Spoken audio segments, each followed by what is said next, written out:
ورنہ آئندہ احتیاط رکھوں۔ اب جواب کیا دیا گیا دیوبندی مولوی کی جانب سے؟ ادھر حضور کا خیال بیل اور گدے کے خیال میں مستغرق ہونے سے برا صراط مستقیم شرک کی طرف لے کے جاتا ہے۔ اب یہ جواب کیا دیتا ہے؟ اگر دیوبندی مولوی کا خیال آ جائے، تھانوی کا خیال آ جائے، جواب کیا دیا؟ جواب ملا محمود ہے جب دوسروں کو اطلاع نہ ہو۔ صفحہ نمبر اس کتاب کا 63 اور 64۔ اگر وہ آپ عبارات ادھر ادھر سے اٹھا کر آپ گستاخی بنا سکتے ہیں تو حضرت یہ گستاخی کیوں نہیں بنتی؟ اسی طرح یہ دوسرا حوالہ سماعت فرما لیں، براہین قاطعہ مولوی خلیل امبیٹوی کے نام سے چھپی ہے، رشید گنگوئی کی کتاب، صفحہ نمبر 55۔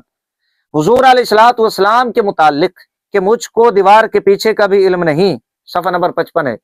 اب یہاں پر حضور علیہ الصلوۃ والسلام کا مقام اتنا کہ مجھ کو دیوار کے پیچھے کا علم نہیں، ادھر دیوبندی مولوی اپنے بارے میں کیا کہتا ہے؟ ملفوظات مولوی احمد علی لاہوری، صفحہ نمبر اس کا 133، یہاں پر یہ کہتا ہے کہ اب یہ بھی مجھ پر منکشف ہو جاتا ہے کہ کون اپنی قبر میں کس حال میں ہے۔ آقا علیہ السلام کے حوالہ سے یہ لکھتے ہیں کہ مجھ کو دیوار کے پیچھے کا علم نہیں ہے، اور ادھر دیوبندی مولوی یہ کہتا ہے کہ مجھے یہ معلوم ہو جاتا ہے، انکشاف ہو جاتا ہے کہ قبر میں کس کے ساتھ کیا ہو رہا ہے۔ اب یہ گستاخی نہیں بنتی؟ اسی طرح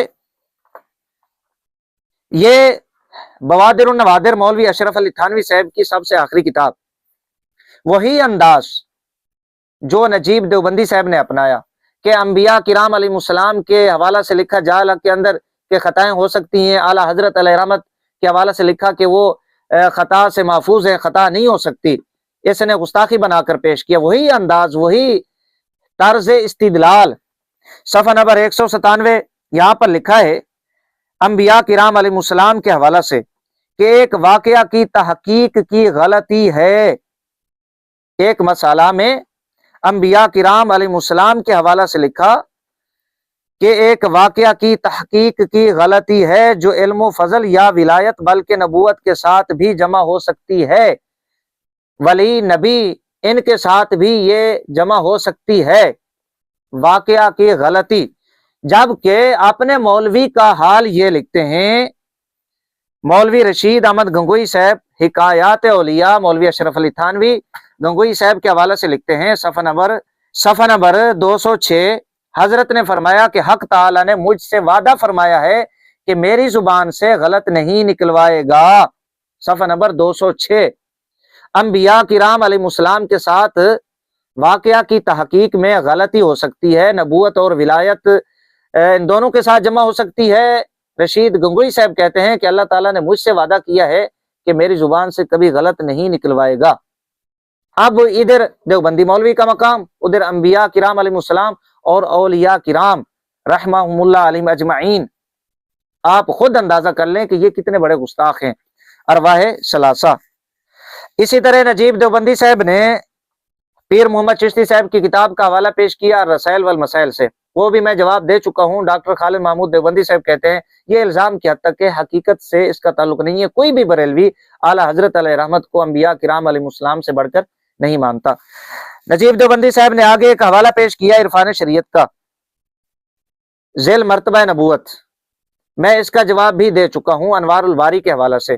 دیوبندی خود تسلیم کرتے ہیں کہ اس طرح کی عبارات، یہ گفتگو، یہ بات دیوبندیوں کی کتب کے اندر بھی موجود ہے، درجنوں حوالہ جات ہیں، ان کی کتابیں بھری پڑی ہیں۔ اسی طرح نجیب دیوبندی صاحب نے ایک حوالہ پیش کیا قادیانی اگر نبی ہوتا تو ابراہیم علیہ السلام کی اولاد سے ہوتا۔